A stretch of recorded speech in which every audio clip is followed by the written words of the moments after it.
Odpeljali so jo in ne vemo, kje je. In potrebujemo tvojo pomoč. Izginotje Nancy Gatrijeve. Od domnevnega razkola v FBI-ju do obtožb, da je šerif iz majhnega mesta napačno ravnal z dokazi. To je eden najbolj skrivnostnih primerov v novejši zgodovini. Zdaj šerif okrožja Pima razkriva vse in mi razčlenjujemo vse šokantne razkritja. To je Skandal, ki ga predstavlja Law and Crime. Sem Sierra Gillespie.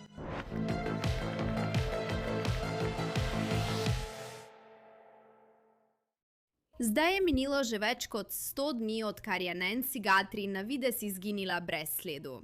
Na prvi pogled se zdi, da je iskanje še vedno popolnoma obstalo. A po besedah šerifa, ki vodi preiskavo, temu ni tako. Pravi, da je preiskava še vedno zelo aktivna in zdaj razkriva vse. Od vpletenosti FBI-ja do odvzema vzorcev DNK in tega, kar šerif opisuje kot na tisoče in tisoče videoposnetkov, ki jih je treba pregledati. Razčlenjujemo, kje je preiskava trenutno, kakšne so najnovejše podrobnosti in kdaj lahko upamo na odgovore. Na tej točki že poznate zgodbo. 84-letna Nancy Gatrijeva, mati sovoditeljice oddaje Today Show Savane Gatrijeve, so nazadnje videli 31. januarja v njenem domu v Tucsonu v Arizoni. Nancy je bila na večerji s svojim zetom in hčerko, nato pa se je vrnila domov. In šele naslednji dan, ko se Nancy ni pojavila v cerkvi, so se prijatelji in družina začeli nekoliko vznemirjati.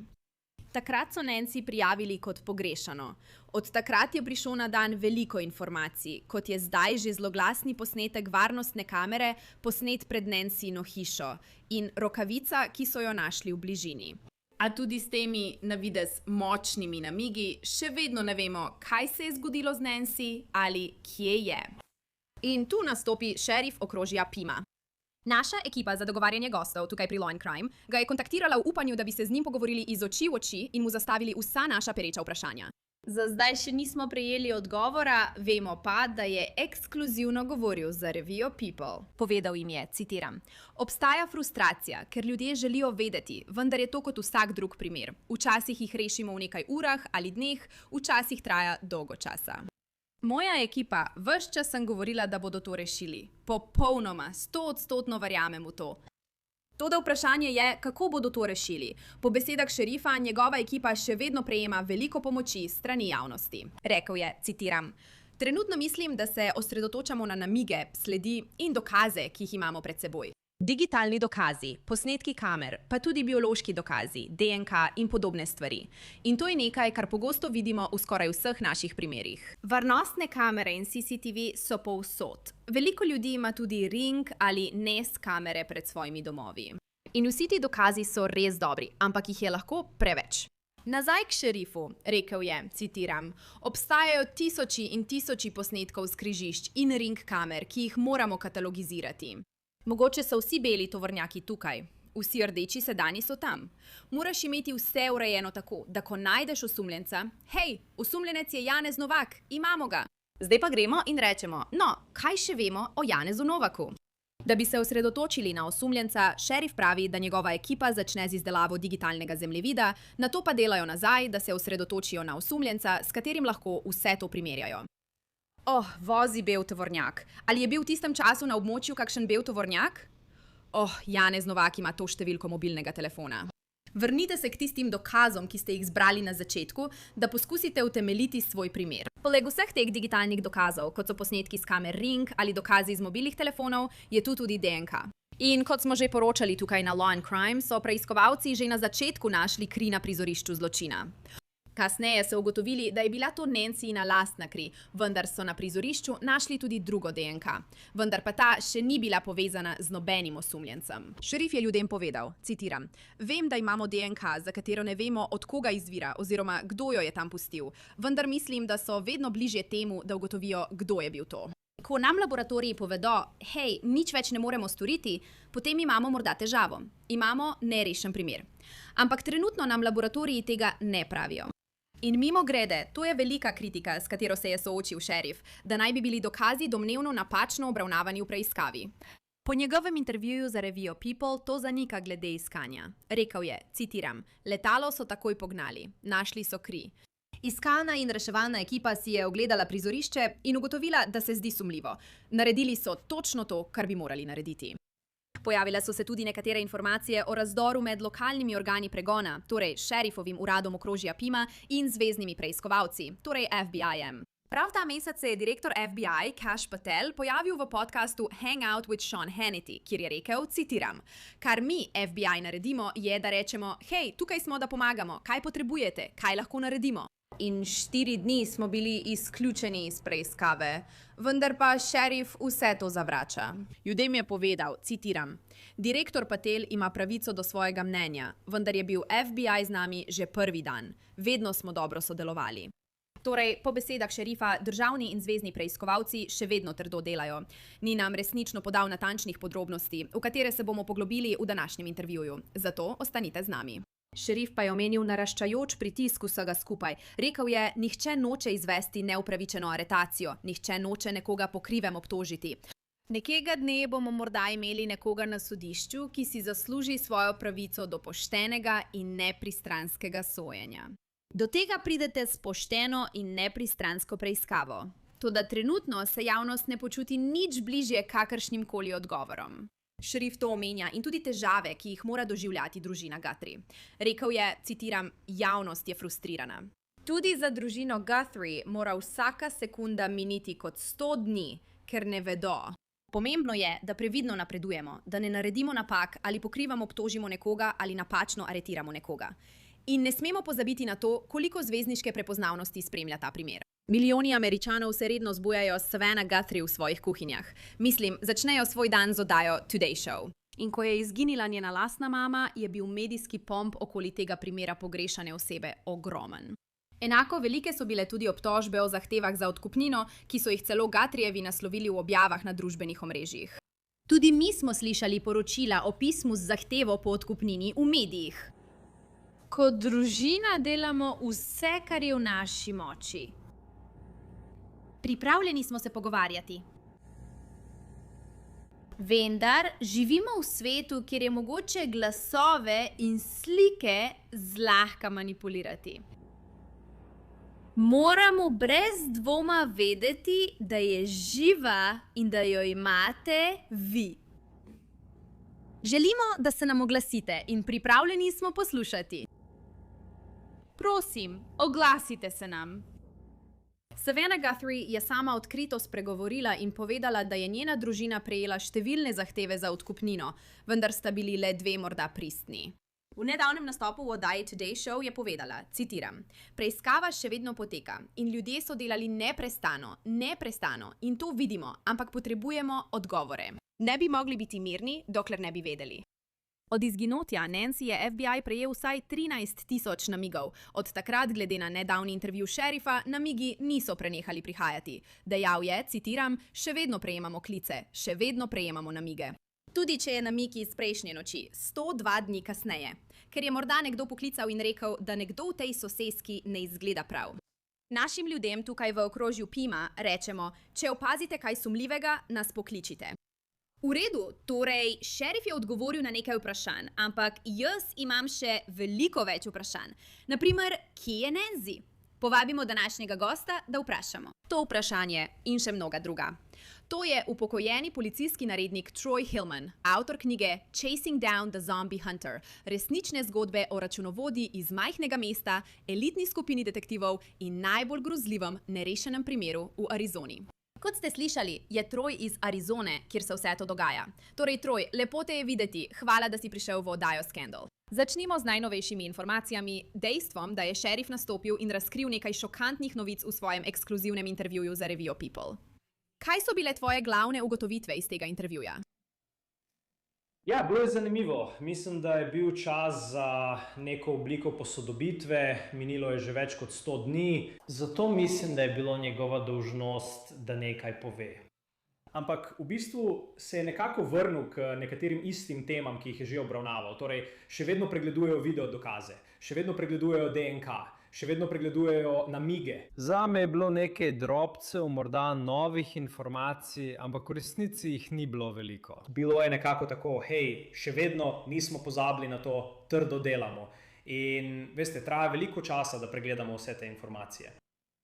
Ja, je zapleteno. On je v težkem položaju, ker iskreno vsi želijo odgovore. Seveda, družina Guthrie predvsem, a tudi vsa Amerika in iskreno morda celo deli sveta spremljajo ta primer in so domnevali, da bo zaključen veliko prej kot je. Kot si rekla, minilo je več kot 100 dni od vsega tega. In nekaj, kar se mi je zdelo zanimivo v intervjuju s šerifom, je bilo, da je rekel: moja ekipa bo to rešila. To sem govoril od prvega dne. Prepričan sem, da bomo to rešili. To se mi zdi, mislim, da ima samozavest, ampak ali je preveč reči? Ne, skoraj smo tam. Rešili bomo. Kakšno je tvoje mnenje? Ja, mislim, vedno sem svojim družinam govoril, veste, nikoli ne izgubite upanja. Veste, vedno so novi napredki, nove tehnike. Vse, kar potrebujete, je majhen košček informacije, ki vas lahko usmeri v določeno smer in potem se lahko celoten primer razplete in ga lahko rešite. Zato nikoli ne obupajte. Ampak upam tudi, da ko omenja svojo ekipo, vključuje tudi zvezne oblasti, veste, ker vem, da je bilo nekaj napetosti med lokalnimi in zveznimi oblastmi v tem trenutku. Nekaj stvari je bilo izrečenih, tako da mislim, ne izgubljate upanja, to v nobenem primeru še ni tisto, kar bi imenovali hladen primer. In preprosto morate še naprej iskati informacije in najti tisti manjkajoči košček sestavljanke. Nekje je tam. Ja, mislim, nikoli ne veš, kaj bo tisto, kar bo res sprožilo. V redu, veš, gre v bistvu za verižno reakcijo, da en majhen namig vodi do vseh teh drugih stvari in nenadoma imamo osumljence. Tako da imaš prav, ko praviš, da nikoli ne smeš izgubiti upanja, še vedno preiskujejo. Ampak nekaj, na kar si tudi ti opozorila, je kar zanimivo. V tem primeru je bilo, kot si rekla, nekaj napetosti med lokalno policijo, torej šerifovim uradom okrožja Pima, in zveznimi organi, torej FBI-jem. V redu, zdaj te bom mal popeljala nazaj. Obožujem serijo Criminal Minds, to je ena mojih najljubših serij vseh časov. Gre za enoto FBI za vedenjsko analizo. In v seriji vedno govorijo, da jih morajo lokalne oblasti povabiti, da lahko sodelujejo. Ali to drži? Bi moral šerifov urad okrožja Pima povabiti zvezne agente, da bi sodelovali pri tem primeru? Ker po besedah samega direktorja FBI smo bili tam, bili smo pripravljeni, a 4 dni nas okrožje Pima ni želelo tam. Medtem ko šerif okrožja Pima pravi, da so bili z nami od začetka. Torej, dolgo vprašanje. Ali je treba FBI povabiti? Veš, to je odlično vprašanje, je težko vprašanje, ampak tehnično gledano je bilo to odvisno od pristojnosti, glede na to, kaj so takrat vedeli. To je bil okrožni šerif, to je bila njihova preiskava. Če bi imeli neposredne dokaze, da sta storilec ali žrtev prečkala mejo zvezne države, bi lahko FBI posredoval. In tudi, veste, če bi to bolj izgledalo kot ugrabitev, bi imel FBI pristojnost. Ampak običajno gre za nekakšno soglasje med vpletenimi. Veste, FBI je tam predvsem zato, da zagotovi vire, kot so njihovi laboratoriji, digitalni forenzični strokovnjaki, BAU, ki ste ga omenili, da pridejo pomagati. Ampak na tej točki so bili prvi dnevi res nenavadni, ker se je vse začelo kot pogrešana oseba, potem pa so našli kri. Obstajajo dokazi, da ni šlo za to, da bi odšla sama, ampak da je bila odpeljana, da je bila ugrabljena. In potem se je vse skupaj začelo odvijati od tam naprej. Torej, resnica je verjetno nekje vmes, med obema stranema. Žal se v takih primerih vmešajo tudi egi pri organih pregona. Tako da. Včasih, veste, tudi ti pridejo v igro. Je zapleteno, ker kot ste rekli, ko se je to prvič začelo, je veliko ljudi mislilo, v redu, to je 84-letna ženska. Imamo nekaj v naši državi, veste, kar imenujemo Silver Alert, kjer gre za nekoga, ki ima morda demenco ali Alzheimerjevo bolezen. Videli smo to, ko se, veste, izgubijo ali zmedejo, ali pa imajo večerno zmedenost. Tako da sprva so se vsi nekako spraševali, v redu, ima morda demenco, ima kaj takega? In potem je šerif takoj rekel, ne, ona je zelo bistra, to nima nobene zveze s tem. Savannah Guthrie in njena družina so povedali, ne, veste, ona je zelo, zelo bistra. Mislim, da so rekli, da je ostra kot britev in da to nima nobene zveze s tem. In potem imaš prav, videli smo kri. Videli smo posnetek z ring kamere, toliko se je dogajalo. In zato razumem, da si vsi, FBI, lokalna policija, vsi želijo odgovora. Ampak kot si rekla, so vsem tem prisotni tudi egi. In to je še ena stvar, tudi šerif okrožja Pima je zaradi tega prejel kar precej kritik, ker ljudje pravijo, kaj, tako dolgo traja, minilo je že več kot 100 dni. Ali ta človek preprosto ni pripravljen na vse to? To je majhno mesto, Tucson. Veš, zdi se, da ni pripravljen na tako veliko nacionalno iskanje. Kaj si ti misliš o tem? In spet, ne želim kazati s prstom, vem, da je to res težka naloga. In zdi se mi, da si res želi, da bi našli Nancy in se zato zelo trudi. Kaj pa misliš o kritikah, s katerimi se je soočil? Ja, mislim, da je bil od začetka postavljen v težak položaj. Veš, če bi bil jaz na njegovem mestu, bi verjetno imel svoje uradniki za odnose z javnostmi, ki so bolj vešči govorjenja z mediji, pokrijejo veliko več podrobnosti ali nijans preiskave. In nekako bi ostal pri splošnih informacijah, če bi bil jaz šerif. Ampak to je spet samo moje mnenje. Torej, veste, mislim, da se je trudil, mislim, da je res dober človek in da poskuša posredovati informacije po svojih najboljših močeh. In mislim, da je na začetku morda povedal malo preveč, ker obstaja občutljivo ravnovesje med tem, da ne želiš povedati preveč, saj lahko to preiskavo usmeri v določene smeri ali poti, kamor nočeš, da gre. Torej, veste, vedno temu pravim hoja po vrvi, ker poskušaš skupnosti dati informacije. Imaš vse vrste vplivnežev, imaš vse vrste družbenih omrežij, imaš ljudi, internetne detektive, ki poskušajo to razvozlati in želijo pomagati, ampak moraš to nekako uravnotežiti s tem, da pustiš našim preiskovalcem, da opravijo svoje delo in metodično vodijo to preiskavo. Ker bodo na koncu prav oni tisti, ki bodo morali pričati na sodišču. Čenko jo najdejo in potem čenko dobimo storilca. Ja, in to je nekaj, kar je rekel tudi šerif v svojem intervjuju, veste, ohraniti moramo integriteto vsega tega, ker recimo, če bo to nekoč pristalo na sodišču, če bo prišlo do sojenja. Kot ste rekli, bodo ti ljudje morali pričati, da so sledili protokolu, da so sledili postopku. Torej, veste, na koncu si vsi želijo pravice. Če tukaj obstaja kakršenkoli kazenski primer, moramo poskrbeti, da je vse pravilno.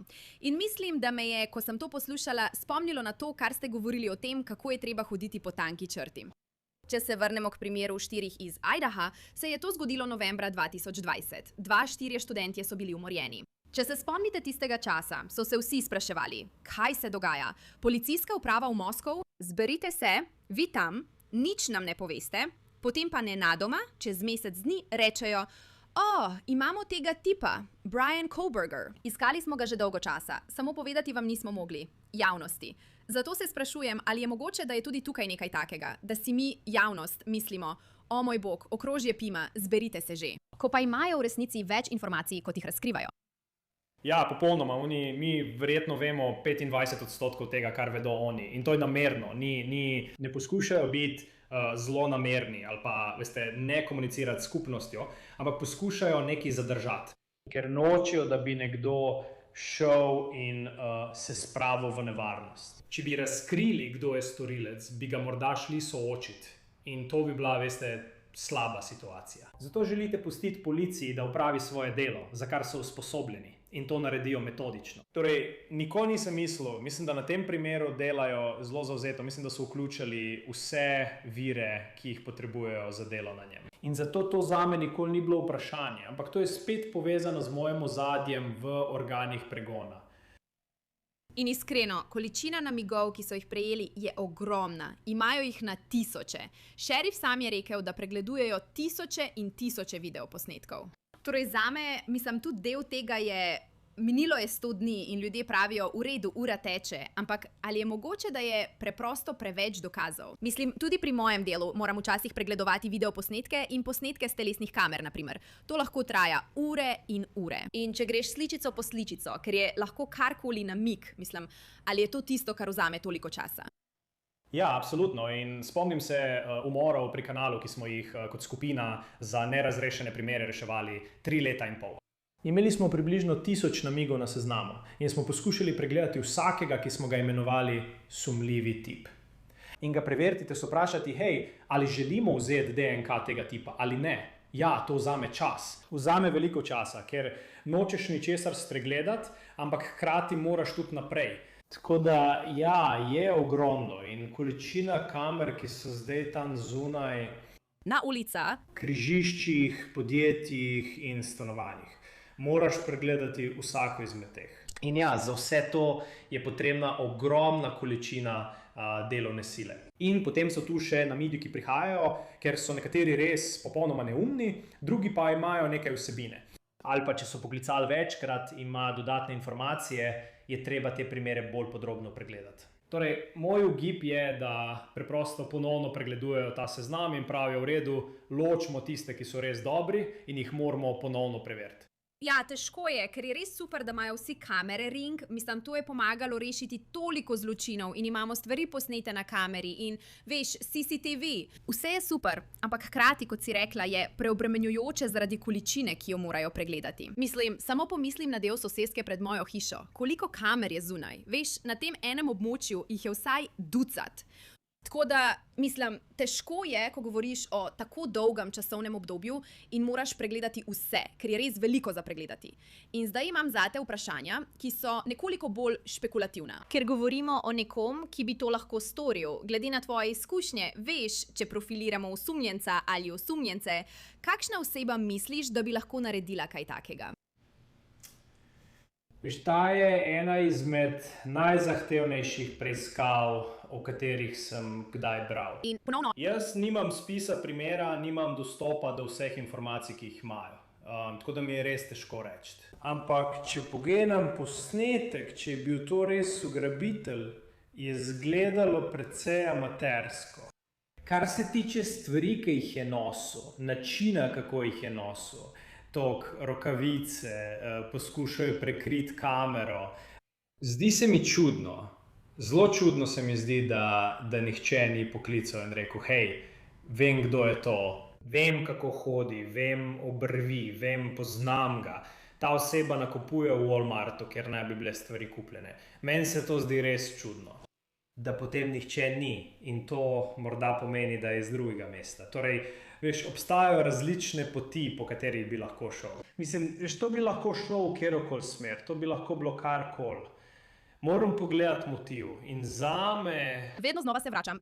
Vedno znova se vračam k motivu. To bi bilo nekaj v zvezi s Savena, ker je slavna. In potem, veš, nekako v njenem življenju in spet je nočem kriviti, ampak slišal sem špekulacije o tem. Ampak nekako nekdo se ji želi maščevati ali jo je hotel ustaviti pri nečem. Ali pa, veš, to bi bil zame motiv.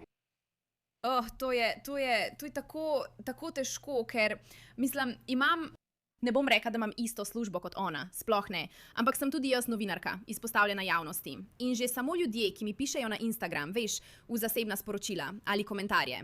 Včasih imajo ljudje občutek, da te poznajo, ali pa mislijo, da smo prijatelji, nekateri pa te sovražijo, veš, in ona je na tej nacionalni, če ne celo mednarodni sceni. V dnevnih sobah ljudi, v njihovih kuhinjah. Tako da mogoče ljudje res mislijo, da poznajo Savannah Guthrie. Ona, veš, ljudje vedo, odkot prihaja. Ima celo svojo stran na Wikipediji. Lahko si ogledajo njeno mamo, ki je bila v oddaji Today. In to sploh ni njena krivda. Ampak zaradi tega je vse skupaj veliko bolj zapleteno. In mislim, da to vodi do najtežjega vprašanja, ki ti ga lahko zastavim tukaj. Kaj misliš, da se je zgodilo? Nekateri so govorili o mehiški vpletenosti, tudi o arizonski puščavi. Bi lahko bila Nancy tam? Mislim, toliko različnih poti je, po katerih bi se to lahko odvilo. Kaj meniš?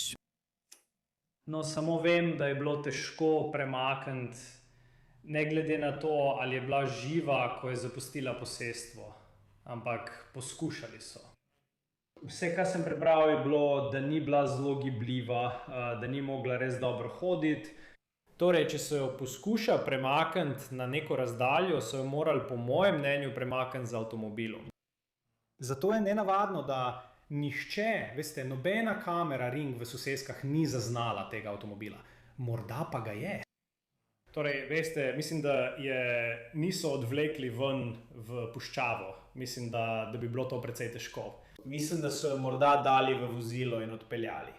To je moje mnenje. Kje je zdaj, pa je težko reči. Nenavadno je, da je razpisana velika nagrada. Mislim, nagrada je narasla na več kot $1 milijon in nihče, veste, se v bistvu ni javil, da bi jo prevzel. Tudi to se mi zdi nenavadno. V tej preiskavi je toliko nenavadnih stvari, da, veste, upam, da bodo s časoma, ko bo vse skupaj potihnilo, uspeli sestaviti celotno sliko. Nekako je težko reči, ali je Nancy trenutno na varnem. Ne kaže dobro zaradi njene zdravstvene zgodovine in potrebe po zdravilih, ampak kdo ve. Ampak upamo, da bi se razpletlo tako, da bi se Nancy vrnila živa, potem pa bi našli storilca in ga privedli pred roko pravice. In potem bi imeli manjkajoče koščke te sestavljanke. Ampak ja, bom kar rekel, to je huda preiskava. Ne, res je, res je. In mislim, da imaš prav. Videli smo čudežne primere. Elizabeta Smart je bila rešena po skoraj enem letu. J.C. Lee Dugard, mislim, da je bilo 18 let. In potem so lahko te storilce tudi kazensko preganjali. Torej, čudeži se dogajajo, možno je. In upam na pozitiven razplet za družino Guthrie, ker je to moralo biti, veš, in še vedno je res težko o tem govoriti. Res, kot si rekla, peklenska preiskava, nora zadeva. Troy Hillman, hvala, da si prišel v oddajo Scandal in danes govoril z nami o tem. Ja, hvala, da ste me povabili, Sierra. Če imate kakršnekoli informacije o tem, kje se nahaja Nancy Guthrie ali kakšen namig, to prosim sporočite šerifovemu uradu okrožja Pima ali FBI-ju.